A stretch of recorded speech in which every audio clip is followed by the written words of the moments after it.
After 50 years of misery in a brutal world, our hero dies as an old man from a cold. But then he wakes up right where it all began 50 years earlier. This time he is not here to survive. He is here to rewrite fate. The manhwa kicks off with this old guy on his deathbed. A little girl brings him some food from her mom, and after he thanks her, we learn he fell into this new world 50 years ago. He and his co-workers were heading to a workshop with director Kim when they got caught up in a landslide. Suddenly, he wakes up in a weird land filled with giant creatures like a three-tailed fox, a two-headed red snake, and people who could actually fly. Turns out he landed in the world of those Murim novels he used to read. While his co-workers were set to live better lives, he and director Kim got left behind with no powers, stuck doing manual labor. After 6 months of that, director Kim couldn't take it anymore and spent all his cash on a cheap martial arts book. In just 3 months, he mastered it and became a total martial arts badass. He ended up working for the nation, leveling up his skills, and left for Jianghu as a powerful warrior. Meanwhile, our main guy was still stuck, wondering if anything special would ever happen to him, but nothing ever did. Fast forward 50 years, and he's now just an old man dying from a cold. Coughing up blood, he reflects on doing his best to survive. He learned the language, put in the effort, bought some land, and built himself a home. He even started making decent money selling soap with lye, which was a pretty new idea back in those medieval China-like times. But then thieves stole his recipe, and some thugs pushed him out of the market, putting an end to his little success story. Now he's just waiting around to die, feeling like the world has completely shut him out. He doesn't get what it wanted from him. He gave it everything he had, but it all seemed pointless. With tears of regret, he wonders why he was chosen when he was just an average guy. Everything has been stripped away from him, and he's so worn out that he can barely keep his eyes open. If he had just a bit more power, maybe things would have turned out differently. That's how he dies, but it's also how he discovers his power. He opens his eyes, starts coughing, and looks up at the sky, then down at his hands. He's confused about how he's still alive and recognizes the clothes he wore back on Earth. His co-workers are all around looking just as lost. He realizes he didn't come to this new world without powers after all. He's got the power of regression. Kim mentions they were on a company trip and looks worried as he scans the area. Sue chimes in that this is the first day they've landed in this weird place. They've been in the car when a landslide hit, followed by a flash of light. It's tough to remember what went down 50 years ago. Someone calls out to him, but he brushes it off. If he really has regressed, he's clueless about what to do next. Most regression stories are about using future knowledge, but all he knows how to do is make soap. Some guy yells at him and he says he was just startled. Then the manager slaps him, leaving everyone in shock. The manager calls him an idiot for dozing off while driving on the mountainside, almost getting them all killed. Seo realizes he'd forgotten about that and didn't know he was the one being called out. Myung-hoon, the manager, asks if Seo wants to lose his job as soon as they get back. Seo calls him a jerk and points out that he's only a manager at 32 because his uncle's a company director. The others start calming things down, saying that Seo couldn't have avoided the landslide anyway. Myung insists that Seo dozing off is how they ended up in this mess in the first place. Seo admits he definitely did doze off, but he had his reasons. Myung piled all the work on him, keeping him up late to the point that he was bleeding from his nose. He was supposed to be the one driving anyway. Myung yells back that Seo's the idiot who got them all stranded. As Seo slowly starts to recall memories from 50 years ago, he remembers being shocked back then and apologizing to Myung, thinking he was to blame.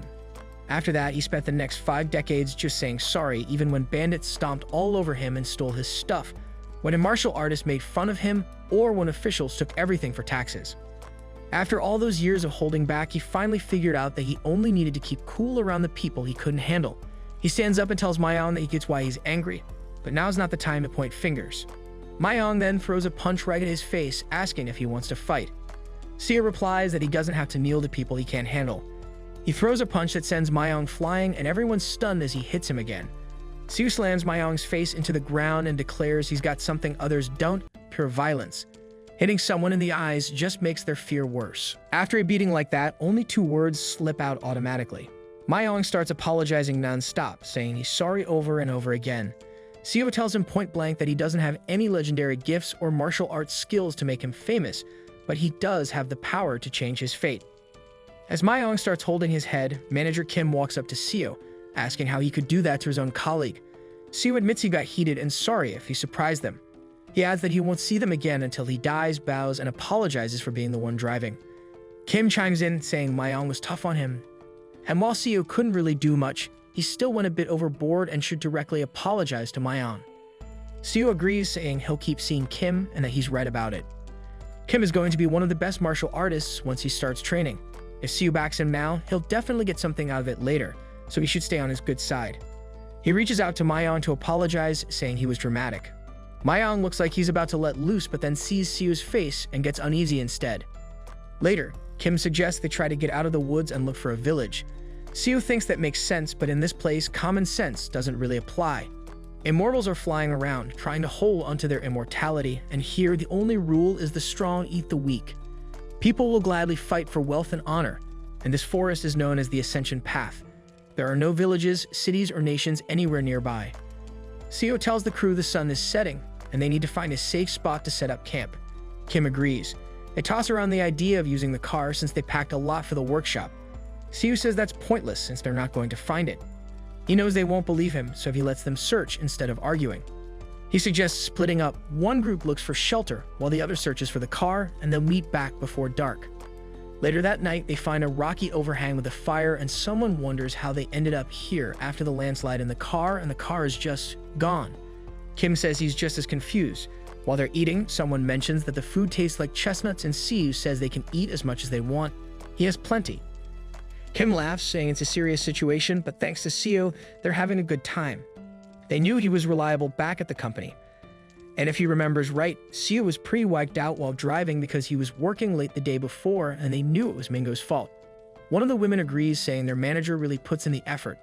The other two chime in, saying it feels like they're just camping thanks to this cool cave he found.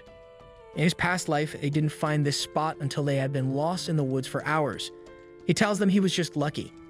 Kim says Seo should just take the compliment, and Seo decides to soak in this moment since it might be the last time they can laugh together like this as the night winds down.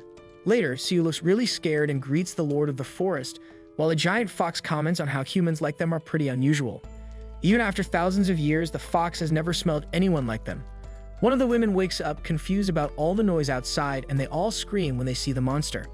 Seo tells everyone to show some respect to the Lord of the Forest and get on their knees. The fox starts drooling, saying that every time it encounters humans, it remembers how foolish and rude they can be.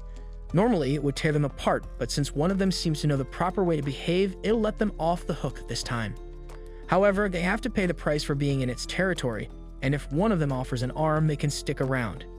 In his previous life, everyone freaked out when they saw the monster, which made it angry, and they ended up losing all their limbs. Luckily, this time the fox only wants one person's arm instead. Even though losing an arm is no joke, the cultivators will come to the rescue in a couple of days. Seo has even found an herb to ease the pain. He bravely offers his own arm, surprising everyone. The fox recognizes his manners and says it'll try to make it as painless as possible. As Seo starts screaming and blood goes everywhere, he chows down on his arm while the others can barely watch. In agony and losing blood, he reaches for the herb he found, crying out that it hurts a lot. The fox, tasting him, comments that it expected a different flavor since they smell unique, but it's the same as any human. It notes that Seo's taste is pretty nasty due to the impurities in his blood. Seo mentions that the medieval painkiller is kicking in and apologizes for not being a better offering. The fox tells them they can stick around for a week without worrying about dying because of its divine powers. Then it takes off, smashing the ground and soaring into the sky. The rest rush over to Seo, who suggests they go inside so he can explain everything. He met that fox earlier in the day when he left the cave, and it told him quite a bit. They're shocked to find out they're in Mirim, and Kim admits he never expected this. Seo figures they'll be safe for a week because he gave up his arm. When Kim asks what's next, Seo nervously says they'll need to sacrifice something else. He starts sweating a lot and slowly mentions that he's feeling sleepy, so he needs to rest. Everyone looks pretty horrified. There's something up in the sky that looks like a giant eye or maybe the moon, and some people start questioning Yong-hun about his remarks since Seo sacrificed his arm. Others agree that they can't back him up. But Mayong asks who wants to give up an arm and a leg in a week. The others echo their disagreement. Bo points out that Seo is crucial because he's the one who provided them with food and shelter. Mayong counters that means they need to learn as much as possible from him quickly. Since Seo's already lost an arm, he won't last long, and they might have to make him the sacrifice again. Seo, hiding in the shadows, overhears Mayong trying to persuade others to cut off one of Seo's limbs each week to give to the fox. Angered, Seo grabs a rock from the cave, saying that he doesn't like this idea at all. He has learned enough violence from being beaten up for 50 years that he could easily kill Mayong with just one arm. As he watches Mayong from behind, Seo thinks about killing him, but he sighs and puts the rock down. He realizes that their fear has paralyzed them. If he acts too harshly now, it might hurt his relationship with Director Kim. One man yells at him to be quiet or he will be knocked down again. Siu laughs and says they are all good people caught in a confusing situation. The night passes, and the next day, unlike the fox that took his arm, the two-headed snake only asks for a small amount of blood. This is the same snake that drained O's blood in his past life after he lost his limbs. O shrugs it off, saying it was just a little blood, and rolls up his sleeve to offer his arm again. This time, the snake pulls back and says, "Bro, this tastes terrible. Go wash yourself." It complains that O's blood is the worst it has ever tasted, due to being the blood of a 21st century office worker soaked in nicotine and fast food grease. Seo tells Mayong to come with him to gather herbs. Mayong asks if Seo just used his full name. Seo replies by asking if he's hungry. Mayong admits he is. Seo instructs him to follow along while he shows him which fruits and herbs are safe to eat. He mentions that he plans to give his arm to the fox next week, so someone else needs to know how to survive in the forest if he dies. Mayong seems nervous but also excited, thanking Seo for the opportunity.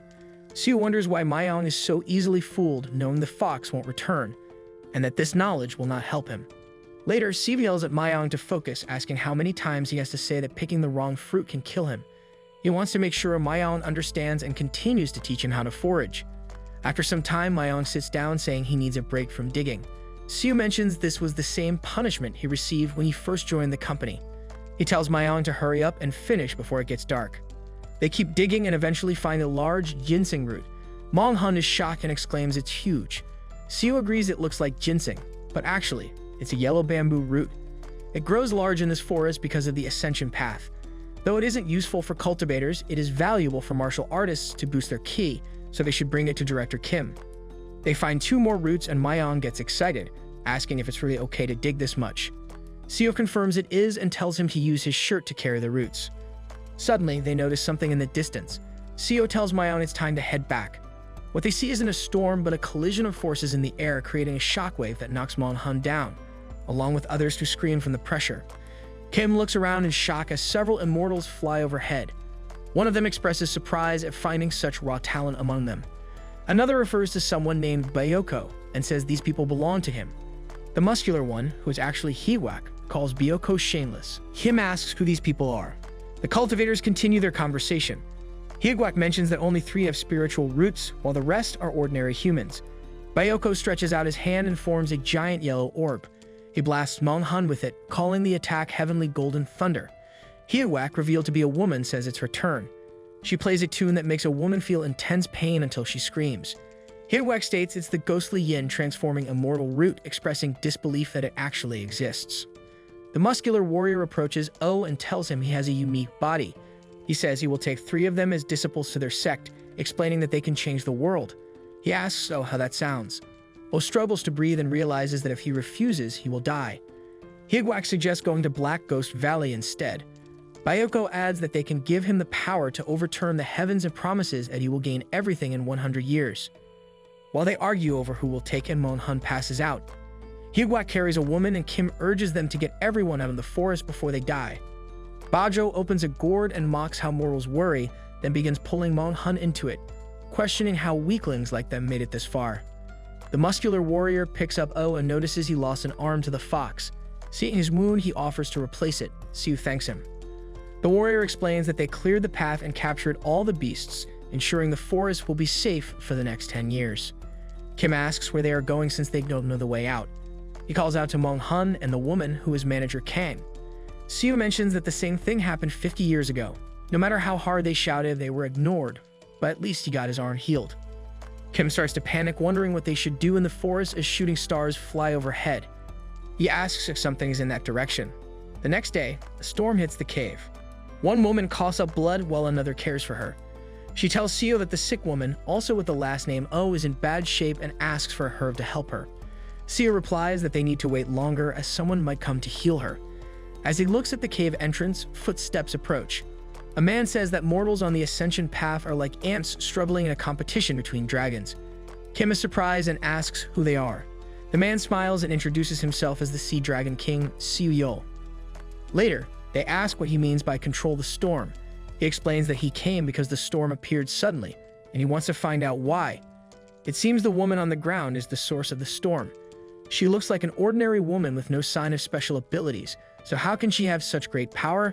She also doesn't seem to be using it on purpose, which is odd. Seo says they are the confused ones. They just arrive and already influential people like Wheel are taking his friends away. Yul laughs, saying this means some of his colleagues have great potential. Then, as if planned, strong cultivators show up and take them away. Now, he was conveniently appearing near this woman. Seo confirms this and asks if they know where they are. He says this place is called the Ascension Path or the Path to Ascension. There's a main gateway to the upper realm. In a few months, a dimensional rift called the Ascension Gate will open here. It happens every 1,000 years, and many high-level cultivators and spiritual beings are gathering to ascend. So it makes sense that cultivators like him would show up. Seo understands, but Kim is confused since the others were taken to join sects. If they are ascending, how can their friends go with them? Hugh explains that it might be hard for mortals to grasp. Cultivators can shrink large objects and store them in magical tools. They probably carry their sects inside those items and plan to ascend with them when the Ascension Gate opens. Hugh adds that he packed one of the Sea Dragon clan's underwater castles into his item. It holds 1,800 sea dragons. Seo and Kim are surprised, though Seo may just be pretending. Yul thinks it's strange because if the woman joins, she could become something amazing. Kim tries to stop him and calls out to her, but falls to his knees as he struggles with the pressure from Hugh. Hugh says he will give her his blood and make her his kin, which he believes is the best outcome for everyone. He also gives one last warning: they should not ask powerful cultivators questions casually. Kim starts pouring blood from his eyes, nose, and mouth. Yul says he answered because he's generous, but others would have killed them for being curious. The storm continues as Hugh transforms into a dragon and flies into the sky. The next day, with the storm gone and the sun shining, one of the women says she can't believe their colleagues have been kidnapped. She also mentions that sudden avalanche. She laughs as if she's going crazy. Seo approaches to comfort her. She says he must not be taken because if he is, she won't survive alone in the forest. He tells her their time is up. As she starts crying, feeling this huge pressure, she drops to her knees and says something's coming. Kim asks her what's wrong, and suddenly birds start flying away from the forest. She tells him it's here, and we see this weird cyborg beast with an old person on it, asking how mortals got to the path of ascension. They laugh, saying that when it's about to open, everything around it gets all unstable. Looks like they might have gotten caught in a spatial storm. Guess they're pretty clever after all. The old person then asks who just unleashed that massive pressure, feeling like it was a sage from the upper realm. They wonder if it was that girl.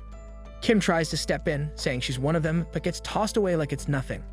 Seo rushes over, catches him, and they start sliding backward across the ground. Kim thanks Seo, but notices the marks left on the ground that remind him of the skid marks from his underwear. He realizes they're in trouble and tells Seo his back is in pretty rough shape, but Seo insists he's fine. The old guy approaches the woman and says she doesn't have any spiritual root, but they can awaken it. They're curious about what would happen if her strange consciousness turned into a cultivator's divine presence. She cries as she looks at them, and the old man wonders if she's really clinging to her worldly ties after he offered to take her in. Then he starts to choke both Seo and Kim with no effort at all. He says if she's not going to let go of her ties, he'll cut them off for her. She begs him not to and promises to do whatever he wants if he spares them. He tells her she has to forget her worldly ties. She agrees, and as he releases them, he says he can't leave them here or she'll still be attached. So if he'll scatter them across a nearby mortal nation through a dimensional rift without him even knowing where they'll end up. They get sucked into it, and Seo reaches for the herbs he had prepared before getting pulled away. The woman cries out to Seo as they both lose consciousness. Then we hear people hawking their goods in an alleyway. Yun wakes up, confused about where they are, thinking that this isn't where he ended up in his previous life. He realizes the immortal was right after all. This is a random spot. It feels familiar, and then it hits him. It is the capital of Young Kingdom called Western Capital City. As they wake up, Kim tells Seo that he can't keep up with everything anymore. Seo feels the same way. Kim wishes it were all just a dream. They realize they are the only two left, and Kim thinks they should be relieved that they weren't taken by them. Seo isn't sure if they should feel happy. In his past life, he was just a powerless herb gatherer. Seo says they can't stay in the alley forever and suggests they leave. Kim agrees, and they walk through the city. They notice that everyone is dressed differently. Kim wonders why people are whispering and talking about them. Seo explains that they are saying Kim's clothes look funny. Kim is surprised he can understand them. Seo thinks it's fine and says he knows a bit of Chinese. Kim remembers how bad his back hurts and says it's great he can understand, but Seo corrects him. The language isn't Chinese, it just uses the same characters. He recalls his past life where he was mocked by beggars for 2 months while trying to learn the language. Now he feels there's no need for that. He thinks they should buy new clothes, but Kim asks how they can afford them since they have no money. They visit a medicine hall where the physician is surprised that they can buy precious herbs. Seo tells him the bamboo roots are 800 years old and worth about 15 silver ingots. Seo nervously admits he has never had that much money and asks the physician to hurry. The physician agrees. Later, they arrive at a nice new house. Kim asks if this will be their home. Seo confirms it and promises to teach him the local language. Kim thanks him, but Seo explains they aren't without problems. After spending money on identity plaques and buying land, they only have 1 silver ingot left. Seo thinks it's expensive in the capital. Kim notices his back bleeding through his clothes and suggests they use their names instead of titles. Seo agrees and Kim calls him by his first name, but we still do not learn Kim's name. That night, Seo explains that he got the money because he deserves it. If they run out, they won't have an income, so they need to find a way to make more money. Kim thinks they could start a business with the silver. Seo believes they can earn enough money thanks to his skills from being a director at a mid-sized company, but he wants more since he has regressed. We learn that Kim quickly became a martial master after reading third-rate martial arts books on the street. With advanced techniques, he became one of the most powerful martial artists in the Manhwa world. Seo realizes that if Kim learns advanced martial arts from the start, he could change the future of the greatest swordsman by 30 years and both of them would benefit. Seo reminds him that this is a martial arts world and that they need to learn self-defense in case gangs threaten their business. Kim is excited but questions how they can learn if lessons are not offered outside of their own sect. Seo acknowledges Kim's knowledge as a wuxia novel fan and knows he would be interested. Kim learns that in the city, 7 great sects are known. 4 are righteous and 3 are considered evil. They are called 4 Stars and the 3 Devils, Chemjong for sword and blade arts, Woljobang for intelligence like Haman, and Gyamsa, a Buddhist sect mastering various arts. Little is known about the 3 Devils, but they specialize in stealth and illicit activities. Seo asks Kim which sect suits him best. Kim chooses the demon-slaying sect, believing a martial artist must wield a sword and learn blade techniques. Seo agrees, noting it fits someone who was the best swordsman in his past life. Kim wonders how Seo knows so much, and Seo admits he overheard martial artists talking earlier. We jump ahead 3 months where some guys are telling him to stop at gate. He introduces Kim as his older brother, mentioning they came to check out the famous demon-slaying sect to learn some martial arts. Muram Andrew Tate, who seems to have been enjoying himself a bit too much in prison, looks down at him and comments that they got some cash, but learning martial arts at their age is gonna be tough. Seo laughs and suggests they should at least get to talk to someone important. Even basic self-defense would be cool. Eventually, they get inside the sect, and a guy asks if they really want to learn self-defense.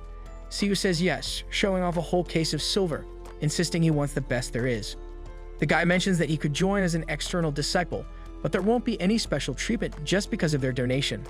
Plus, only one of them can join. Seo is shocked that this is all they can offer, and Kim is ready to call them out for trying to take advantage of them. But Seo stops him, thanking the guy and saying his brother will be the one to learn. The dude says they should come back later when the other disciples are around. Kim wonders what the point is if it's just martial arts. He'd have picked a different place if he knew it'd be this pricey. Seo reassures him, saying it's not like he's ever been a sports star and he'll set up a business with the leftover cash to support Kim while he focuses on training. Kim acknowledges he'll give it his all, but he's older and uncertain about his abilities. Seo tells him to believe in himself because he knows he can do it. Kim appreciates the support. Another 7 months pass, and at a competition in the sect, a guy is fuming, smashing his chair because some random outsider just wiped the floor with all his favorite disciples. The whole demon-slaying sect is in chaos over a balding, middle-aged man taking them down. To master a martial art means to truly understand its meaning and to train your body accordingly. A warrior who only has basic skills but understands the art can become better than average. To improve from there, a warrior will need more than double the experience, time, and effort. However, some talented individuals can learn and progress much faster than usual. This sect has many skilled martial artists, yet an outsider has come in and managed to defeat the direct disciples of this great sect. In just 7 months, he has become a top warrior and fully mastered the absolute dragon saber technique of the demon-slaying sect. The sect leader is probably shocked that this outsider has reached such a high level in just half a year.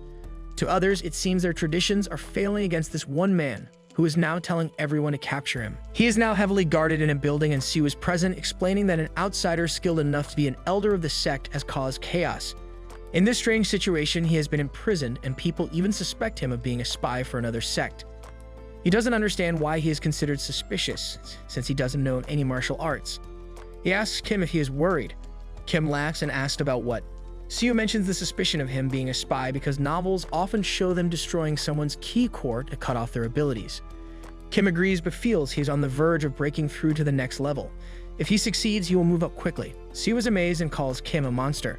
It hasn't been long since Kim became a top warrior, yet he's about to advance again.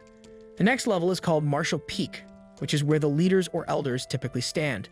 This group is known as Absolute Masters, and there are only about 1,000 of them in the entire nation. Martial arts don't acknowledge any stages beyond Martial Peak, making it the highest level achievable through training. Kim's guess is wrong.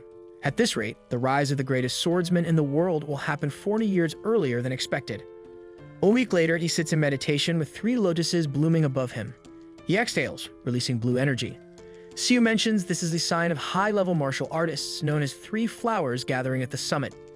Kim says he is no longer afraid of the sect leader. Seo compliments Kim's talent, saying it goes beyond what he expected. Kim is impressed with his own skills, thinking this might be why he loved martial arts novels as a child.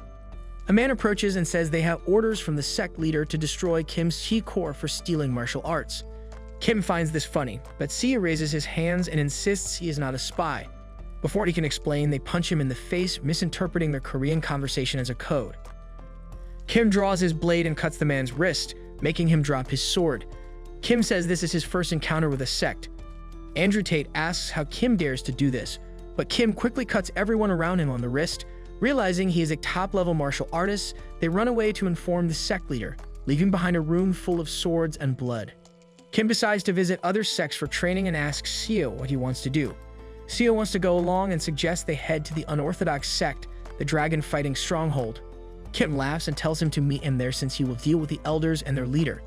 Later, from a mountaintop, Kim laughs and asks what took Seo so long. Seo says Kim is just too fast and notices Kim's blade is covered in blood. People used to criticize his violence even for self-defense, but now things are changing. Seo wishes he could return to everyday life on Earth, but since they are stuck here, they have to make the best of it. After being betrayed by the demon-slaying sect, Kim took control of the dragon-fighting stronghold. 2 years later, he traveled around to defeat various sects. In the 3rd year, he destroyed every sect's emblem, gaining the title of the greatest martial artist in the world. He used his fame to unite the sects and form the Martial Alliance. 7 years later, they were as close as brothers, despite their age difference. Kim also created a martial art for himself, calling it the Severing Mountain Sword, hoping it represents the will to overcome great challenges. He believes mastering it will help him reach the highest level. Along with it, he developed the Dragon Vein Ki method, an exceptional martial art that is better than 2nd or 3rd-rate techniques.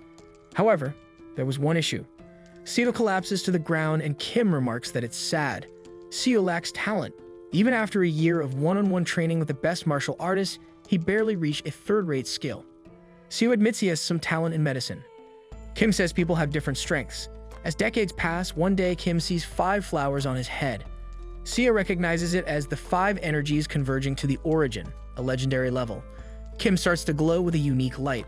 His body changes and his hair grows longer and changes color, releasing a powerful surge of energy. Seo calls out to him and Kim laughs, asking why Seo is so surprised.